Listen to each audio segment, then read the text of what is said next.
Emma Frost, also known as Mommy, is the new hero for Season 2 of Marvel Rivals, and oh man, doesn't she shred. She's the first hit scan tank in the roster with incredible damage potential, insane crowd control, and the biggest fights in the game, and it is no surprise that in only 69 games, nice, I managed to solo queue with her all the way from bronze to top 500, and today I'm gonna share the secrets that not even pros are using that I used to do it. But before the video, just a quick reminder that I just launched my private coaching community. If you're interested in learning Marvel Rivals from me, a top 500 player in a community of mature players, there are still discounted spots left to join. Click the first link in the description for more details. Now, full disclaimer, there is a chance that Emma ends up getting a nerf after rolling out so strong, at least in my opinion, but if so, you'll get the updated version of this video early through the ottr dojo, which is another reason you probably should check it out. But moving on with her kit, Emma's primary fire Telepathic Pulse is one of the core strengths of Emma's kit, and for good reason. This hit scan beam, meaning that after the brief initial delay, the shots go exactly where you point it, and not to mention it has a fairly forgiving hitbox and deals an insane amount of damage. As you keep shooting the beam and doing damage either against shields or enemies, the damage of the beam increases depending on how much charge you have amassed. The amount that you have charged up is visible here. As for the actual damage, as you keep gaining charge up to 70 charge, the beam will ramp up its damage from 1 to 70 damage a second, and when you are between 70 to 99 charge, it will ramp up from 70 damage all the way to 120, and if you manage to hit full charge, your beam will do a whopping 150 damage per second. While it's not listed anywhere officially, your beam actually deals twice the amount of damage when fired through your crystal, so at full charge that's up to 300 damage a second, meaning you could theoretically create a crystal from a high health target like say a tank, stand next to it, and then beam their teammates at full charge to instantly burst a squishy to very low health or death. While generally speaking, charging the damages comes down to actually hitting your targets, there are some very important distinctions that we have to make when it comes to focusing the right targets and getting the most out of it. That's not only because you want to optimize your damage, but because different targets charge your beam up independently. For example, hitting a hero charges your beam at 10 charge a second, but hitting an enemy shield also charges 10 a second. Hitting placeables such as name or turrets only charges for 5 a second, and hitting your crystal, more on that later, charges for 15 a second. So this paints a pretty clear picture that when you are playing Emma, you will generally want to play around the front line, and if it means you need to sink shots into the enemy shields or main tanks in order to do so, then that's gonna be fine, because you're still building charge, and as soon as you get really charged up, then you can start absolutely demolishing any priority targets that get within your range and line of sight, whether that's an enemy tank, damage dealer, or even a support, though you have more tools to help with that, which we're going to talk about later. If you don't deal any damage with the beam, then it will start losing charge after 3 seconds at a rate of 30 a second, meaning it takes about 3 to 4 seconds before it's fully depleted. With that in mind, you're going to want to make sure that you never really stop shooting for too long, even if you reload. The range is a bit short and only reaches up to 15 meters, so your positioning as a tank, your ability usage, and overall decision making and sense of timing will be crucial to make the most out of it. The Telepathic Pulse does have a bit of a reload time, but it can be reset early by meleeing or using any ability past this mark of the reload, which is also when she finishes cocking her arm. Honestly, just making sure that you keep your energy high and keep dealing damage with the entirety of your kit, or just your beam if necessary, makes a massive difference and will let you farm your ultimate up incredibly fast, not to mention what a menace you are if unchecked at full charge. It is also worth mentioning that since your primary fire is a solid beam and not a projectile, this means that you can still pierce abilities that normally would destroy projectiles like Magneto's ultimate. This makes you one of his main counters mid-ultimate, and if he pops his ultimate, then you should focus your beam on him, which might end up killing him in time, especially if he's on a lower amount of health. Additionally, if you don't have any targets to shoot at, but you still want to keep your charge high, poking at placeables like Loki clones or name or turrets once every 2 to 3 seconds will keep your charge up for later. There's also a tech I haven't told you guys about that is extremely useful to know about, especially if you have a Jeff on your team. If you get up close to the Jeff and then spam your primary fire with the right timing and angle, you can pet him. That's the tech.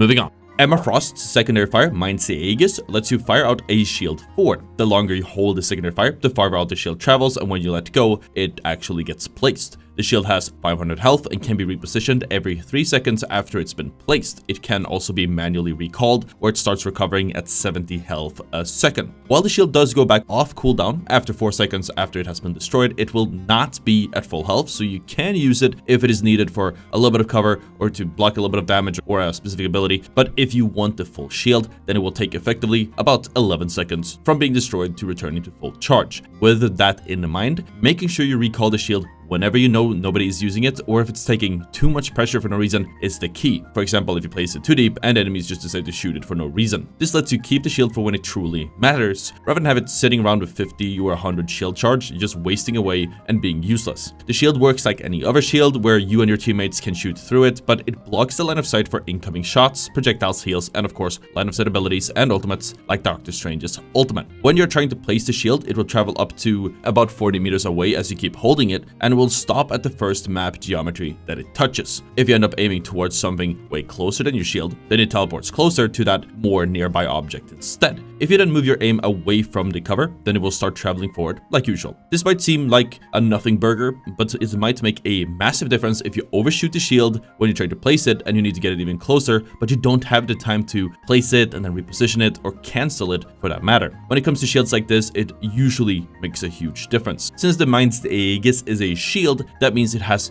near infinite uses, but some uses I've found the most value of have been, first, obviously placing it ahead of my team and myself, either to block off the line of sight so the enemies can't see us when we rotate up, or by placing it right in front of them, or placing it right in front of our own team or right where we want to go instead. This is a bit situational. If you don't know what you're doing, it might backfire, but over longer ranges, the closer a shield is to you and your team, the more value you get out of it thanks to the damage fall off and the spread over those longer ranges. The shield will just have an overall longer uptime if it's farther away from the enemies rather than right in front of them. The shield can also be placed right in front of certain ulting enemies. It is really fast, so you can reactively block certain abilities like Doctor Strange's ultimate if you react fast enough, but you can also instantly place it in the way of certain heroes like Namor or Force ultimates as well. Additionally, one of my favorite uses for the shield is floating it up in front of an ulting Hela. At full health, depending on the placement, it can block up to 4 shots. Lining the placement up is a bit tricky, and the timing is going to be key, which is why if you notice that you overshot it when placing it, then you're better off using what I mentioned previously and putting it against the floor or any other map geometry nearby to reset the range and try again. As long as the shield is in the way, then it will have a huge impact, especially since you usually will be in a position to deploy it in between Hela and your team as well. Using your shield efficiently will make a huge difference in whether you win or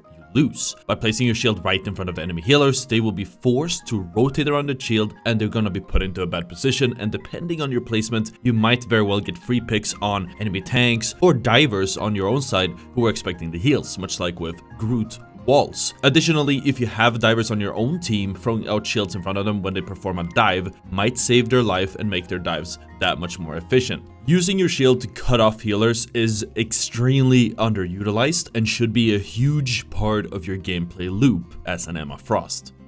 Notably, your primary doesn't charge on Groot walls, and if you spend all your time breaking those walls, then it will start losing charge after those 3 seconds like usual, so don't go too crazy when trying to break them.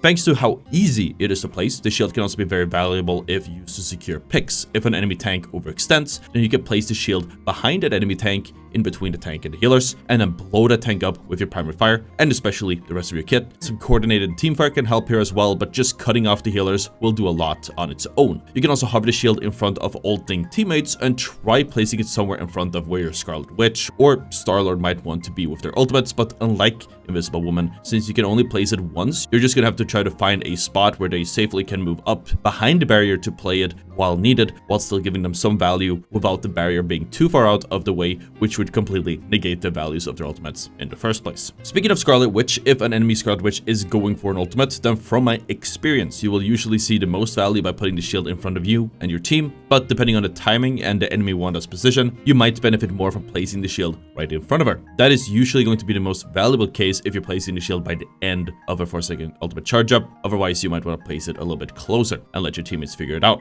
When you're you're fighting mirror Emmas, which going by how the season is looking so far is going to be pretty common, then another great use is going to be using the shield to stop her crystal. Well, we're going to cover how the crystal works more in depth in a little bit. Hitting the crystal will lead to a ton of damage, so if you're fighting another Emma on the front line, then you want to minimize their chances of breaking that crystal as much as possible. By placing the shield in between their crystal and their Emma, then you can cut their damage at its knees, which can give you a huge leg up. And there's probably another leg pun here. I'm just getting a little bit distracted. If you're getting dove or playing to stay alive, then popping the shield at your own feet and then potentially dancing around it can raise your effective health by up to 500, since the shield keeps soaking up damage whenever the enemies keep trying to hit you. Either way, making sure the shield either is recovering or keeps moving along with you as the fight moves forward or backwards is huge, so making a habit of moving the shield around will go a long way. It is an especially useful habit to move it around mid-fight by using the shield placement as a quick reload animation cancel as well. Additionally, while you have a great set of abilities to counter divers, if you're playing the front line due to a lack of movement, it will be hard to reach them and help out, but it is very easy to quickly look back and throw a shield out, which may save the lives of your backline without you stepping away from the front line as well. The shield could also be popped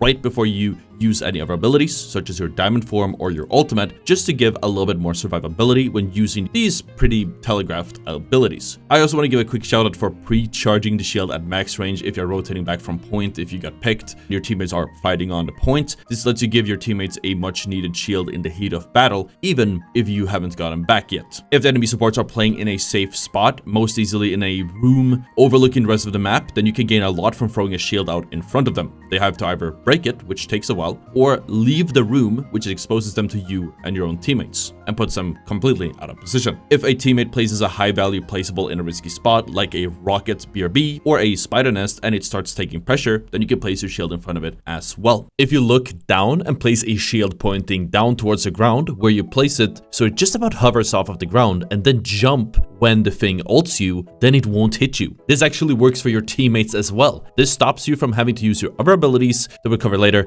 but might be the thing that saves your teammates that don't have a stun counter ability. Something else that you can do, whether you have the shield up or not, is of course hitting the like button on this video. Moving on, we have Emma's first ability, the Psychic Spear. Activating the ability shoots out a spear that, upon hitting an enemy, places a crystal at your feet about 3 meters in front of you. But if the enemy is anywhere closer than 3 meters, then the crystal spawns right next to them instead. This will be important for later. The crystal is the equivalent of 25% of the target's maximum HP, and if you deal enough damage to it to break it, then the crystal will deal that same amount of damage to the target, but in one chunk of damage, rather than being spaced out like if you would have shot them normally, which normally is enough to surprise the enemies who may have been peeking, thinking that they had a lot more effective health than they actually do. Now, the projectile isn't hit scan, and while it moves fast, you still need to lead the shot a little bit, which does feel a bit awkward coming from your primary fire, but it's worth it. The spear also has a range of 24 meters, so a little bit longer than your primary fire, which lets you start the crystal by shooting targets that are a little bit farther away. It also deals 5 damage on the initial hit, and your primary fire actually pierces through the crystal, meaning you can deal damage to your target, meaning you can shoot them with your primary like usual, which bursts them for half of their health since the beam deals twice the amount of damage through the crystal,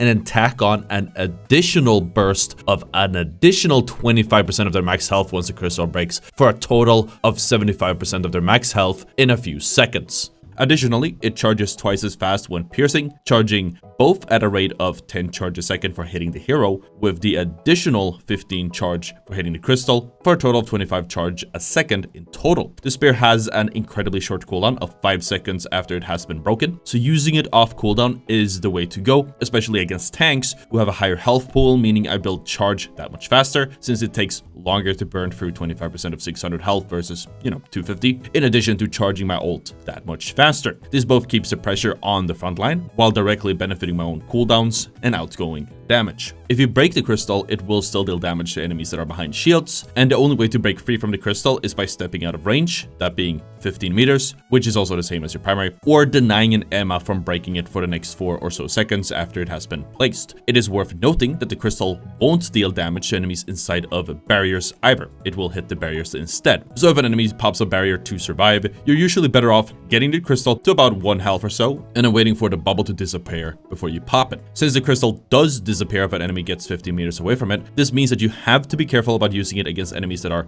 really far away and running away, or that are mid-air, mid-mobility, or just has an easy escape, for example, like the Hulk. since they will break that distance without even trying or even noticing the crystal, wasting your cooldown. And if your crystal doesn't break, it's not just a 5-second cooldown, but you have to wait for it to disappear, meaning that a wasted crystal has an effective cooldown of 9 seconds. But all of this leads to a really cool tech, if you want to call it that maximizes your damage output with the crystal and your primary. There are more techs that involve it, but this is the best one when you are on the front line or just need to beam someone with your primary, and it's honestly so simple to do. If you are fighting a target that is facing you and keeps looking your way, most likely during 1v1s, and then as soon as you hit your spear on them, start walking up to 3 meters forward. The crystal will spawn right in front of you, and you want to make sure that you stay as close to that crystal as possible. Due to how your beam travels from your character's hitbox to where you're aiming, it is near impossible to not automatically deal damage through the crystal as you're aiming for the enemy, which makes it super easy to pierce and deal that maximum burst of 50% damage with the beam. When done right, it makes bursting squishes with the crystal absolutely worth it.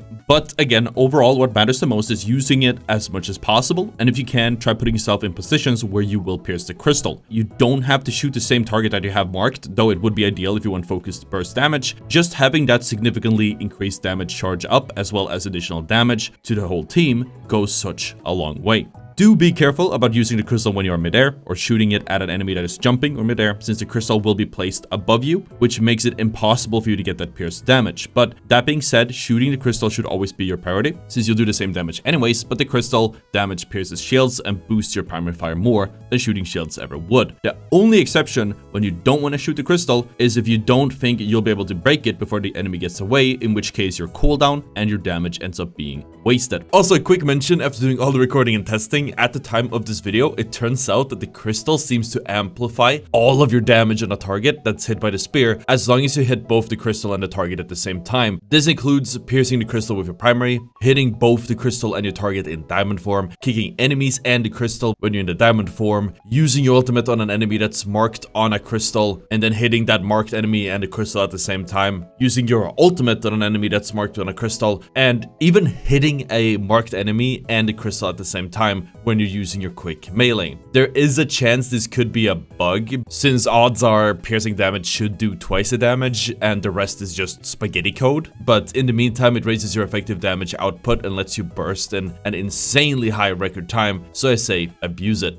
But that brings us to the next point, Emma's next ability, which could be used in conjunction with the crystal for an even higher amount of burst damage, but honestly, it is enough burst to destroy the enemies on its own to begin with. Entering diamond form puts you in a different form for the next 8 seconds. You gain access to new abilities, you take 30% less incoming damage, and become unstoppable, meaning you will be completely immune to any stuns or crowd control. Your primary fire is also replaced by a melee primary fire that deals a ton of damage, and of course, Emma can exit diamond form prematurely by hitting the ability key again, which I recommend doing if you need to start using the rest of your kit or all of your enemies suddenly are way out of range. Going into the diamond form puts your energy on hold for the entire duration and resets the time it takes for your energy to start depleting again, meaning it will take 3 seconds after you exit the form to actually start falling off, even if you were currently losing charge as you were entering the form. I guess you could use this as a way to hold on to your charge for a bit longer, especially if it's fully charged, but just doing that is such a big waste when you have all of our other abilities at your disposal for much higher potential value as well. But it is good to know about so you know what to expect out of your charge. Inside of her diamond form, Emma's primary, as I mentioned, turns into a melee attack instead. This melee attack deals 50 damage for the first 2 hits, 70 damage for the third, and 80 for the fourth, meaning you can do a full 250 damage combo just by holding your primary. The damage per second from just holding your primary in diamond form is really high and will beat your beam in most cases, not to mention that since it is melee, it also cleaves and can hit several enemies within range and through shields. So sometimes if you do need additional damage and your beam isn't charged up to chunk them hard enough, or if you just want to break through those shields, then going into diamond form just to slap them around could be enough. Inside of diamond form, Emma's secondary fire, Crystal Kick, lets her perform a roundhouse kick that knocks back one or even many enemies within range. It has a slightly longer range than your primary, which can help if an enemy is just out of your reach. The kick deals 50 damage upon the kick, and then an additional 50 damage if the enemy hits a wall or object afterwards. Enemies get knocked back upwards of 10 meters horizontally, so it has a pretty decent kick. It doesn't apply a hard stun, but it can still do a great job to displace enemies if you or your backline is being swarmed. It only has a cooldown of about 3 seconds, so if you use it right after going into diamond form, then you get to use it up to 3 times during the diamond form's duration. The crystal kick has a ton of uses, including, but not limited to, first, obviously kicking enemies for more damage, usually by canceling your damage for combos. Second, you can knock enemies off of the map. In addition to that, while getting a kill here and there is great, that doesn't mean you also can't knock them off high grounds or into certain pits that would force them to run the long way around or waste a cooldown to get back into the fight. And this can't be underrated. For example, on certain points, there are pits that you can knock an enemy down into, and if that enemy is a tank like Magneto, he has to be out of the fight for 5 to 10 seconds, and if you can't get a kill on him, at the very least just knocking him out of the way helps a lot. Third, if an enemy ends up overextending past you, then you can kick them inwards into your own team to force them even deeper, which usually results in a kill. You can also kick back enemies that are about to use huge abilities or their ultimates just to create a little bit of additional space, but if you need to stop certain enemies, there are way better tools for that. For example, your best tool for shutting down enemies is your other ability during diamond form called Carbon Crush. Activating this ability lunges you forward up to 7 meters, grabbing an enemy if you touch them, and instantly applying a hard stun, turning you both around and slamming them onto the ground and dealing 30 damage. The entire stun lasts for 1.6 seconds, which is more than enough to bring in more damage and even another kick before they can react, assuming you are fast enough, but more on those combos in a little bit. The lunge and the grab pierces shields, but not barriers, such as Hulk's or Magneto's bubble. Because the Carbon Crush is what's often referred to as a hard CC, this means it will completely stun any hero in the game as long as you make contact. The only exception are heroes in the untargetable or unstoppable state, which is when the health bar glows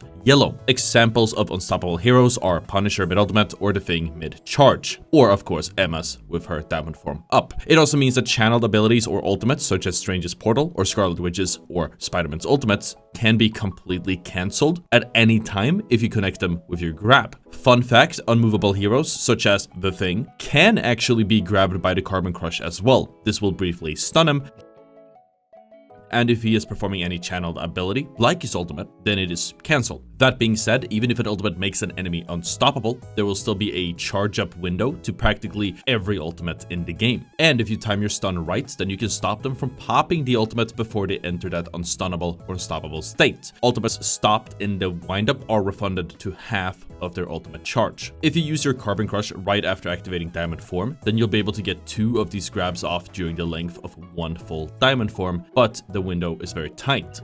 Since the dash can help you get onto high grounds, a very niche thing that I pulled off a few times is dashing up on high grounds or on off angles right before using my ultimate. This is especially useful if I can get above the tanks and see the backline for free, because it can get us a free fight win. And it's worth mentioning that that's the only time this is worth it, because after a full ultimate, the diamond form will still be on cooldown for about 8 more seconds, and not having that diamond form might cost us a fight down the line if we didn't get our picks. Since the Carbon Crush is a dash, this also means that it can be used upwards to clear a little bit of height, which is enough to get up on most high grounds in the game, reach some of the pesky flyers if they fly low enough, and most importantly, jump over Groot walls that otherwise would be your death sentence. The grab seems fairly forgiving, and with somewhat of a decent timing, you can easily grab enemies out of the air if they are dashing through you. For example, if you are in the grab animation state, then if a Psylocke or Black Panther's dash somehow passes through you during the state, then they will end up getting grabbed, meaning you can almost preemptively perform the grab if you know that they're going to dash. You don't even really need to do it reactively if your prediction is strong enough. This is especially useful if my teammates are targeted by a Spider-Man who's about to dive in. Just perform a grab where he will pass through or end up being, and odds are I will grab his stupid ass and slam him into the wall. Take that, you goddamn menace. Before we move on to the ultimate, there are a few insanely good combos that you really should learn if you want to play Emma Frost. We're gonna start with the easier combos, and as we go down the list, the damage potential, but also amount of steps and complexity will increase. The first combo is really easy. If you're close enough to an enemy, pop your diamond form, use your Carbon Crush, and dash up to grab them, which turns you and slams them, after which you walk around them during the stun window while adding more melee hits until you're lined up with a wall that you can knock them into. When you combine the grab, 3 melee hits, and the kicking into the wall, you get 280 damage, enough to melt any squishy target. This is usually the perfect combo if you need to deal with any pesky healers, and is so simple it is hard to mess up even in the most hectic situations. While this combo is simple, it can still be adjusted. If you're performing the combo with your teammates around you and see that the enemy is taking additional damage, then kicking them after the first 1 or 2 melee hits or right after the grab will be sufficient. If the enemy has a movement or a defensive ability, then being tighter with the kick is even more important, since they'll be able to defend themselves right before the kick hits otherwise. If the target is getting healed, then kicking them out of the way as soon as possible, out of their teammate's view, and then finishing them off with additional melee hits works as well. If the enemy escapes, then you can just swap off diamond form and beam them with your primary instead. The second combo isn't necessarily for one-shotting, but still very valuable if you want to displace an enemy and keep them in place, but it only works if the enemy already is close enough, because you cannot use your dash to close the gap. So to perform this combo after you have closed the gap, activate your diamond form, kick the enemy into the nearest wall, and then immediately follow up with a grab. Get 2 more melee punches in while lining yourself up with another wall before kicking them once it goes off cooldown, and then keep hitting them until you get 1 more kick off, after which you can hit them with yet another grab and slam them to finish the combo off before your diamond form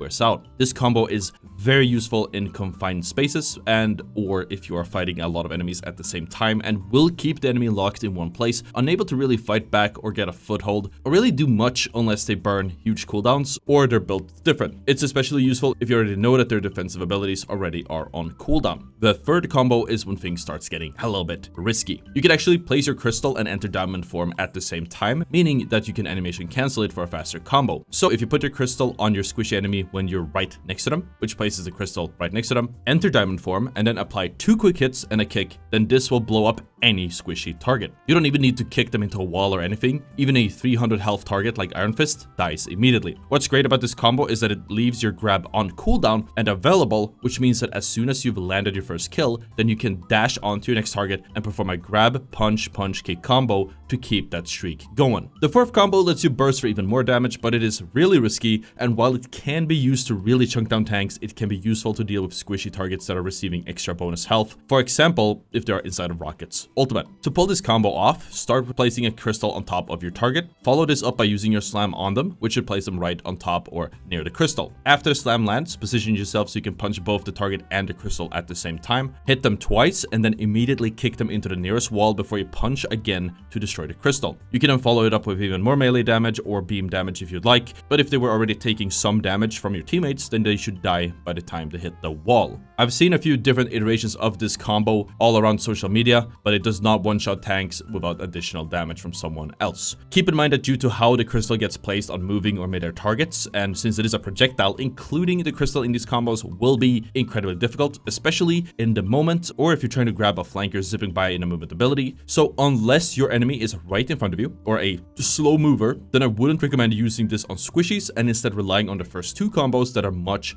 safer. Not to mention that since no game is the same and you never know whether you have the cooldown available or not, knowing the idea of these combos is great, but trying to figure out ways where you can tweak them in the moment will be the difference between being good and being great. Realistically, instead of trying to perform the entire crystal combo at once, especially against tanks, I'd probably try to fish for a crystal, and once it has hit, I can commit to a combo. That being said, a pretty reliable way to go about it, even against overextending squishies, is fishing for crystals if they are around grab range, and as soon as you get the confirmation, go for the 4th combo to slam them onto that crystal and then securing that kill that much more easily. If you want to all in on an enemy with the combo, it really helps if you place your shield behind them before going in. This can be animation cancelled with either your crystal or your diamond form, so you don't really lose any meaningful frames either. In addition to all of these combos, when it comes down to it, whether you want to use the diamond form or not comes down to your range and the phase of the fight that you are in. As long as the enemies are in the poke stage or farther than a few meters out, then it makes more sense to use the crystal and primary fire and you just continue poking and building charge. But the second the enemies come close enough where I can dash up and perform a full combo, or if they end up diving and they need to be shut down to save my teammates, then I'll pop the diamond form and go for the combo. Accuracy is important here, and making sure you don't waste the diamond form for nothing by popping it too early is even more important. I wouldn't use diamond form just to smack tanks around, especially against another Emma or the Thing, unless I needed that small damage burst or additional survivability. I'd rather keep it available to combo 1 or 2 squishies on my own instead, or have it ready to help any teammates that might end up needing it. If you can pull off a full damage combo to nuke a tank, then it can be worth using just to secure the pick. Just know that you're putting yourself in a dangerous position in order to pull it off. It is overall very risky. A common mistake I see a lot of Emmas do, especially in the Emma matchup, is a mistake I even see professional players make, and that's forcing the diamond form early on just to secure a grab and kick combo on me, the other Emma. In this matchup, whoever uses the diamond form first usually loses, since the Emma who doesn't usually can just walk backwards out of the way and survive, assuming she gets a decent amount of healing and cover, and the Emma forcing the grab doesn't have something like a Hawkeye or something else backing up with a ton of damage. Additionally, if the Emma pops her diamond form, then I already know she wants to grab me, and I already know the range my grab does, so if I just stay outside of her dash range, then she cannot reach me and ends up looking stupid while also not building her damage or using her crystals, meaning it's easy to shut her down from doing any damage while poking her down for free. If I'm within range and she pops her diamond form and clearly wants me, and I'm not sure whether I'll survive it or not, then I can just pop the diamond form myself to deny the combo. This comes with the additional benefit of me having the form for slightly longer than she does, which means I can initiate a grab or maybe even a combo at the very end of her diamond form, which can let me absolutely gap her with no issue. That being said, just grabbing and poking an enemy Emma is such a waste when it can one-shot squishies. Not to mention that if the enemy Emma burns her diamond form, that removes a large part of her survivability and makes her incredibly vulnerable for you to enter diamond form and yoink her back yourself at any time, which is especially useful if you're doing a big combo, but just grabbing and kicking her into the backline should already result in a kill on its own. Normally though, I would just focus on grabbing some more important targets than a tank. They'll just end up walking it off anyways, and then saving the crystal combined with the beam to finish them off anyways. All of this being said, it is worth mentioning though that if the enemy Emma does end up wasting her diamond form and ends up with half of her health or below, then this can be a perfect opportunity for you to all in her with a combo to blow her up without her having a single chance to fight back. Another mention I couldn't fit anywhere else is that you as an Emma easily can counter most or at least certain support ultimates, especially Invisible Woman's and Cloak and Daggers. After Invisible Woman pops her ultimate, and especially if she double jumps, all you have to do is kick her out of the ultimate, after which you follow that up with a dash, grab her, knock her into a wall, and then just kill her without her getting any of the healing from her ultimate. As for Cloak and Dagger, as soon as they start ulting, try to position yourself where you think they are going to be after the final dash. When they come out of the dash, kick them away from the healing field, grab them, and perform that kick combo again while killing them with your melee primaries if necessary.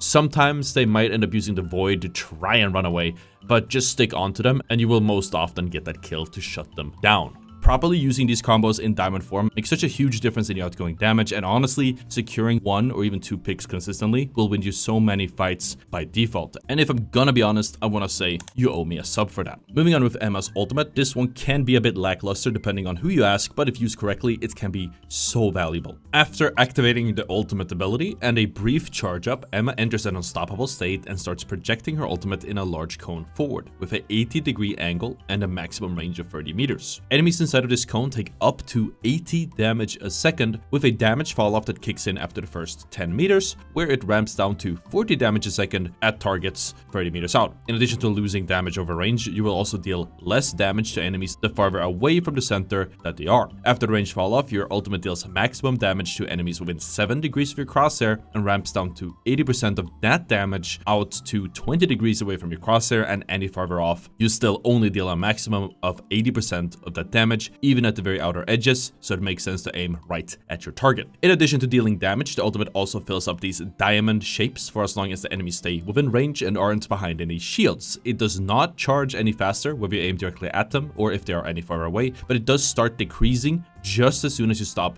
hitting them. The diamond takes 1.5 seconds to fill up, after which the target loses all control of their character and the character starts walking towards Emma for the next 2 or so seconds. You don't need to keep aiming at them after you have applied the stun, and the enemies can only be mind controlled once per minute. Assuming you get a clean flick and mind control at a time, this means you can apply a new mind control to a new enemy up to 3, maybe 4 times if you're really fast during each ultimate. If you want to stun as many enemies as possible, then I suggest swapping between them every time you stun a new one, though that being said, there are a lot more really good uses for this ultimate that many write off way too soon. As I mentioned earlier, it also makes sense to pop your shield or make sure your team assists you before using the ultimate, because while, yeah, you can't actually get stunned, this doesn't stop you from being in a very telegraphed movement, which makes you very easy to deal damage to and beam. First, obviously, you can use the ultimate to stun as many as possible, either by pulling off a flank or walking straight forward while trying to get as many lined up as you possibly can. If you have a rocket jump pack, you could even pop your ultimate and then jump pack up into the sky, which gives you a free reign to see the entire enemy team, even behind shields, which lets you get the backline. The ultimate can also be combined with other ultimates to really ensure that you secure kills with it, especially high damage ones like Namors or Scarlet Witches, but it will generally be better with ultimates that have a little bit of flexibility in how you want to deal the damage rather than just being in one spot, with examples being Star-Lord's ultimate or Winter Soldier's ultimate, seeing as the stuns are so sporadic and somewhat random. The ultimate can also be used if you are standing on the other side of a ledge, where this forces the enemies to walk off that very ledge and die. But while it sounds fun in theory and in the trailer, I haven't actually managed to pull this one off just yet. Something I love doing with this ultimate is using it as a defensive ultimate. Since it only takes 1.5 seconds to proc, if I react fast enough and I'm in range, then it will be more than enough to stun any high priority targets even after they pop their ultimates, such as Scarlet Witch, Star-Lord, Winter Soldier, Black Panther. You get the idea. It's especially useful when they are really hard to hit otherwise. The ultimate locks them in animation, saves my teammates, and destroys the enemy team's usually huge win condition. Obviously, I prefer to use my slam here, but unless the enemy is right in front of me, then I just won't be able to do anything most of the time. Additionally, up to 80 damage a second in area of effect damage is no joke. If I pull off a decent flank on the enemy team and get to their backline, then I can easily just keep holding my ult on those priority targets and absolutely melt them in less than 4 seconds. Not to mention that they're going to be stunned for half of those. This really only works with the element of surprise though, and if they start healing each other, then I might just have to cancel the ultimate and back off. Also worth to mention, if you have your diamond form ready off cooldown and you are trying to take down a singular target, this could be a perfect opportunity to cancel the ultimate preemptively and hit that target with a full combo. This is especially useful if that enemy is in an ultimate state, or if they really have to die without getting out of the stun so they don't pop their own ultimates and your team aren't, because maybe they have a game-winning ultimate ready, your own team aren't fast enough to follow up and take care of them for you. By the way, the ultimate also deals damage to your crystals, so if you have it off cooldown when you want to pop your ultimates, then you can get additional damage burst on any target that you want by activating it beforehand. Sometimes I use my ultimate to turn the tides of the fight, as in, if the enemies are starting to rush in, maybe with support ultimates and whatnot, then I might just use my own ultimate as a way to reset the fight and stall it out, because they have to avoid me, they have to make sure they don't get stunned, or if they do get stunned, they're just going to be walking for a few seconds, which lowers their ability to push forward and make any progress with their own ultimates. Sure, it doesn't result in kills for us, but it doesn't result in anything for them either, and if they invest 2 ultimates and I cancel out 2 ultimates with 1, it's gonna be worth it. At the time of this video, Emma Frost only has 1 team up. This season, it gives her an additional 100 health and lets either Magneto or Psylocke create duplicate versions of themselves to throw enemies off guard and deal extra damage. Moving on with positioning and target focus, this is where a lot of Emmas will fall short and then just straight up blame the hero, calling it bad. I like to think of Emma's positioning as sort of a mix of Mr. Fantastics and Magnetos, and then I guess sprinkle in something else. It is dynamic, it is fluid, and very dependent on your cooldowns, the health of everyone around you, and most importantly, the damage of your beam. In my opinion, there are 2 ways to approach the early phases of these fights, depending on your own team composition and the enemy. Assuming you have a typical team composition with another main tank and the enemies aren't really going for dives, in the early stages of the fight, you're just going to want to play in the front line, usually around corners and your own shields, so you don't take unnecessary damage, and keep holding your primary fire straight into the enemy shields or enemies if they start extending past them. During this phase, all that matters is hitting as many crystals as possible off cooldown and dealing as much damage and building as much damage charge and ult charge as possible. If an enemy overextends, which lets you beam them for a lot of damage, go for it, but don't go too deep. If you take too much pressure, you're gonna be the one of the first that need to back off, since you lack proper self-sustain, or even escape if things get tough. That being said, if you aren't too far out, then you won't really ever find yourself in that situation that you need to escape from. Try to predict what the enemies can and want to do, and always keep a buffer that lets you back up if they actually do it. If you start getting an opening frag or meaningful damage and get a very clear advantage either through superior cooldowns, health, or positioning, running, then you can start pressuring the enemy tanks and frontline, and the second they take too much pressure, that's your opportunity to either nuke the tanks with your fully charged damage and combos, followed by melting the backline with your beam, or just sidestepping the tanks entirely to start destroying the backline with your combos, assuming they're close enough. At the same time, try to pay some attention to your backline and be ready to throw them a shield if necessary. Moving on, if you are a solo tank or you don't have another main tank, or if the enemies are just diving a lot to the point where you need to pay special attention to your backline, then you want to stay close to your backline at all times. Try to throw shields out and deal damage when you can, but your priority should always be to go diamond form and perform a full combo on any divers if they commit and jump in. Ideally, you want to do this to the duelists since they are harder to hit for anyone else and you can one-shot combo them, but sometimes you have to make do with hitting the tanks. Sometimes you'll find yourself in situations where you're required both in the front line or in the back line at the same time. That is when you're going to have to make a judgment call. Are we going to win this fight with our frontliners, usually the tank, and maybe another duelist or two, or with our supports? In most cases, wrapping back to defend your supports and hoping the rest of your frontline knows what's going on or even telling them is the best play. Most of the times, albeit rarely, trading backlines can be worth it, especially if you are on the defense, especially if your spawn is closer. Moving on with bans and weaknesses, there are probably more out there, but Emma's weaknesses that really stood out to me during my grind are the following. First, there is the Hulk. After his buff, he moves incredibly fast and is hard to pin down. Even if you hit your stun, he can easily just walk it off or jump out of the way unless your teammates are with you to beam him. Since he is always on the move or has his shield up, the crystal will either just get destroyed because of him breaking the range, or the damage just ends up getting soaked up by shields anyways. Since the Namor team up is insanely strong, odds are that he'll be banned more often than not, but making sure he's out of the game will help a lot. Then there is Groot. Since Emma doesn't have a clean movement ability or even self-heal or even bonus health, she is incredibly reliant on her healers. Groot can easily punish this by placing a wall behind her, and whether she realizes it or not, have his team straight up blow her up before she can even react or get out of the way. The diamond form dash can sometimes save you if you dash over the wall, but diamond form has a cooldown of up to 15 seconds after it's been cancelled, so you'll have to play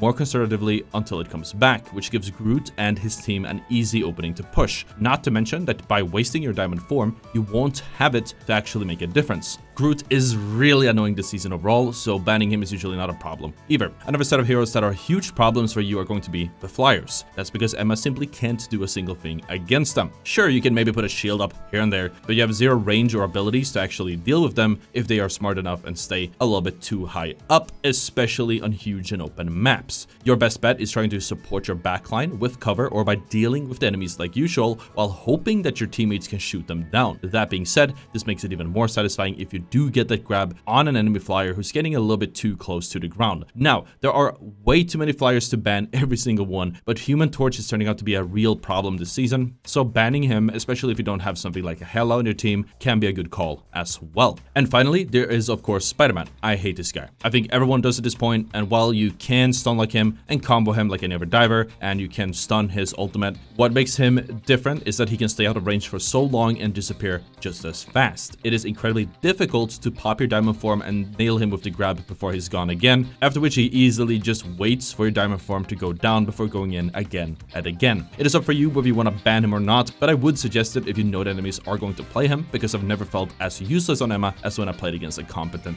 Spider-Man without a Namor or someone else helping me out. Obviously, there are way more than 2 heroes, but there are 4 bans in the game, so depending on how the bans go, you could maybe get 1 or 2 of them banned, which makes your life a lot easier. I'd say Hulk and Spider-Man are annoying, but it's not the end of the world that they exist, whereas flyers can be really dangerous, and Groot stops you from doing anything in the game. So if you can get rid of Groot and maybe Human Torch, then that's usually a very good call. Depending on what your teammates want to play, sometimes making sure that Hulk isn't in the game is very important as well, because if they can't help you shut him down, then it's just gonna have free reign the entire game. As for the heroes that you want, just having another main tank on your team goes a long way, along with the typical 2 or 3 supports and 1 or 2 duelists. What's important is that your other tank is a main tank, such as Doctor Strange, and I guess in some cases, Groot. Even though she does have a shield, I'd consider Emma more of an off tank and what a solid frontline to support and play off of. She doesn't really have that poking phase she desperately needs to hit maximum damage. Combining her with Magneto can be nice, even though he's sort of a mix of an off and main tank, especially since giving him the team up can be nice, but it's definitely not a must. The same goes with Psylocke. Just because you can do the team up doesn't mean you should, and having heroes that use better team ups or just synergize better with each other and your ultimate does a whole lot more than having 2 Psylocks every once in a while.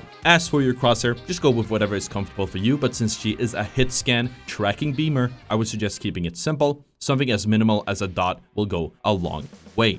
Wow, I think that was it. We wrote this script in the middle of the night. We finished it at 3 a.m. It is 8,000 words and a very long video. I really hope this helps, and if the video did help you, do make sure to check out the ottr dojo and enroll to stay on top of future guides and other valuable educational Marvel Rivals content. The link is in the description. Thank you so much for watching. If you want to see the Emma Frost solo to top 500 video, check out the video on the screen. I'll see you all next time. Peace out.